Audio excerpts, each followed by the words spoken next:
Agora 2h47, de volta com o Estúdio CBN desta quarta. E olha, infelizmente já falamos aqui hoje no início do programa sobre um feminicídio que aconteceu em Americana, aqui na região, na madrugada de hoje. Uma mulher de 33 anos foi morta a facadas, encontrada dentro de um carro em Americana, e o principal suspeito do crime é o companheiro dela. A informação é que ela estava tentando colocar fim já ao relacionamento, e aí houve uma discussão em uma festa, e na sequência o crime teria acontecido. O homem foi preso aí, o companheiro dela, que é o principal suspeito, né, foi preso já pela polícia, como informamos aqui. E infelizmente não é o único caso aqui na região. Em Santa Bárbara do Oeste houve uma tentativa de feminicídio no último domingo. A vítima é uma mulher de 26 anos que está internada em estado grave no Hospital de Santa Bárbara do Oeste, Hospital Santa Bárbara. Ela que também foi vítima de facadas de um homem após uma discussão também. Ela segue internada, e a última informação do Hospital Santa Bárbara é que o estado de saúde da jovem de 26 anos é grave. Nesse caso, uma tentativa aí que quase foi consumada. E aqui, então, na região em Americana, né, uma mulher foi vítima, então, de feminicídio na madrugada de hoje. Sobre esses casos constantes que, infelizmente, acontecem aqui na região, a gente conversa agora com a advogada criminalista Thaís Cremasco. Ela que fala com a gente sobre esse assunto e sobre como a lei também pode ajudar na proteção dessas mulheres. Doutora, boa tarde, bem-vinda ao Estúdio CBN, tudo bem? Olá, boa tarde, obrigada pelo convite. Lamentavelmente, nós continuamos numa sociedade tão violenta para nós mulheres, onde a gente não tem um segundo de paz, né? Então, mais uma vez, a cada 6 horas, os crimes de violência contra a mulher continuam e a gente não consegue viver. Doutora, infelizmente é constante que a gente veja esse tipo de cenário em que a mulher tenta muitas vezes terminar o relacionamento com o companheiro, seja um namoro, um casamento, e aí esses crimes acabam ocorrendo mesmo quando a mulher já tem, de repente, algum tipo de medida protetiva contra esse homem. Então, por que esses casos continuam ocorrendo mesmo com tantos mecanismos hoje que protegem a mulher, né? Sim, é verdade que o término, a tentativa de um término de relacionamento continua sendo o motivo principal de nós mulheres morrermos por feminicídio. Isso já é um dado que todo mundo já analisou e temos certeza que esse continua, o que mostra que realmente o corpo da mulher, a liberdade da mulher ainda é um problema, né? Quando a gente fala sobre misoginia, sobre o ódio da mulher, nós estamos falando justamente sobre isso, sobre a falta do direito da mulher simplesmente decidir se ela quer ou não continuar com uma relação. Então isso é muito grave, quando a gente entende que nós não temos a liberdade de terminar um relacionamento e sair viva dele. Então nós estamos falando sobre uma forma, sim, de violência contra a mulher.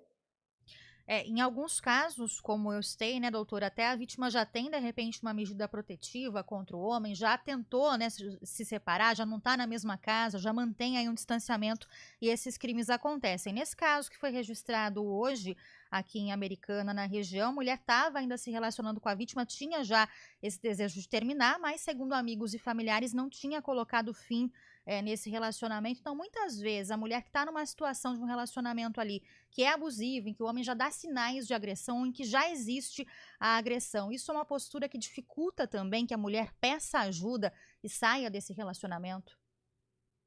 Sim, primeiro em relação à questão das medidas protetivas e do descumprimento delas, é verdade que muitas mulheres têm a medida e mesmo assim morrem, mas é mais Sim. verdade ainda que a maioria das vítimas de feminicídio sequer tinham um boletim de ocorrência de agressão.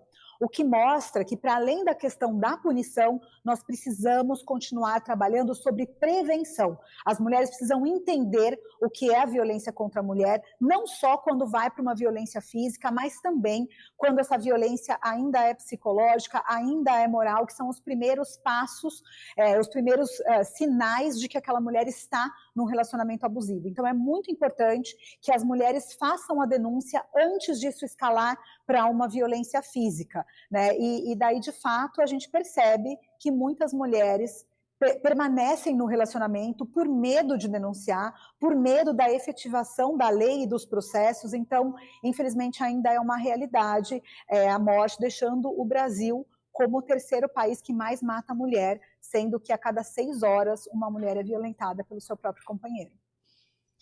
Doutora, são informações tristes, né, que até nos impressionam esses dados de violência contra a mulher, mas para aquela mulher que nos ouve, de repente, está identificando alguns desses sinais, né, que você citou. Qual que seria o primeiro passo? Porque muitas vezes a mulher mora com esse homem ou depende financeiramente dele. Nesses casos também, existem aí políticas públicas, mecanismos que podem ajudar essas mulheres? Certamente, nós mulheres, a gente ainda, a sociedade como um todo, né, não está preparada para entender o que são as violências contra a mulher. Infelizmente, as mulheres ainda submetem a uma violência física a conseguir perceber que está vivendo um relacionamento abusivo. Os primeiros sinais são violências verbais, violências psicológicas, é o ciúmes excessivo, é o controle excessivo, é o controle financeiro daquela mulher. Então, muitas vezes, e é muito importante que as mulheres percebam e denunciem nos primeiros sinais.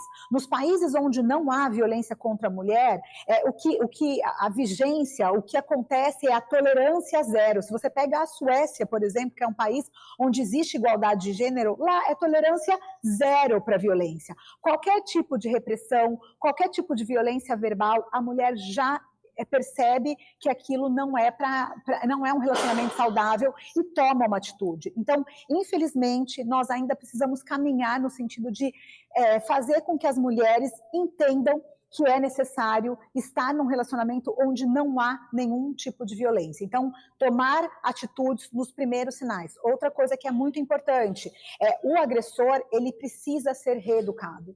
Os homens precisam ser obrigados a passar por uma reeducação, porque os homens que cometem violência, eles reincidem em outros relacionamentos. Então, a gente precisa também fazer políticas públicas que envolvam a reeducação do homem, não é apenas aumento de pena.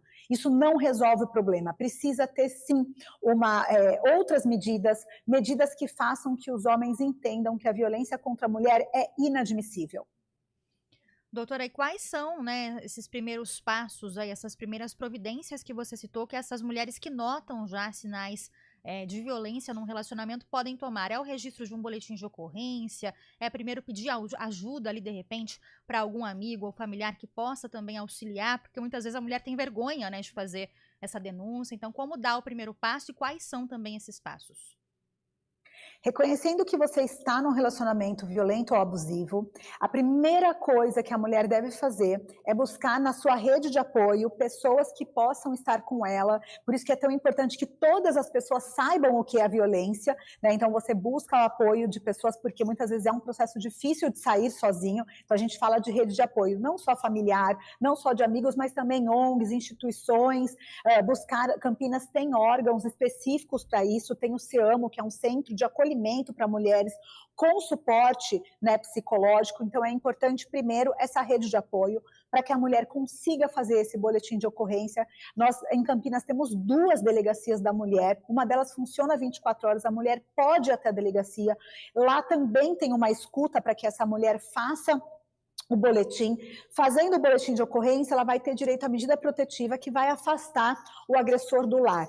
Com o afastamento do agressor, ela pode representar esse boletim de ocorrência, o processo começa e essa mulher conseguirá sair viva. Eu acredito muito na importância de que as mulheres façam o boletim de ocorrência. O silêncio é o pior inimigo das mulheres no caso de violência doméstica. Então, eu acredito que quebrar o silêncio, acreditar nas políticas que temos, tem muita coisa para melhorar, mas também tem muitos órgãos que nos protegem. Então, as mulheres precisam quebrar essa vergonha, quebrar o silêncio e denunciar. Esse é o passo mais importante para acabar com a violência contra a mulher.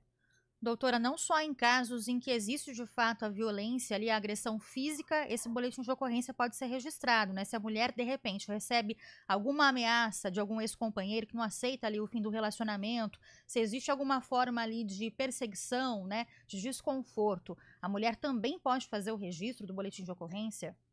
Perseguição e ameaça, sempre. A Lei Maria da Penha coloca 5 formas de violência e todas essas formas de violência a mulher pode levar para a delegacia, pode fazer o boletim de ocorrência. Violência física, violência financeira, violência sexual, moral e psicológica. Então, não há necessidade de que chegue a vias de fato para que a mulher tome qualquer tipo de medida e busque a medida protetiva e busque a lei.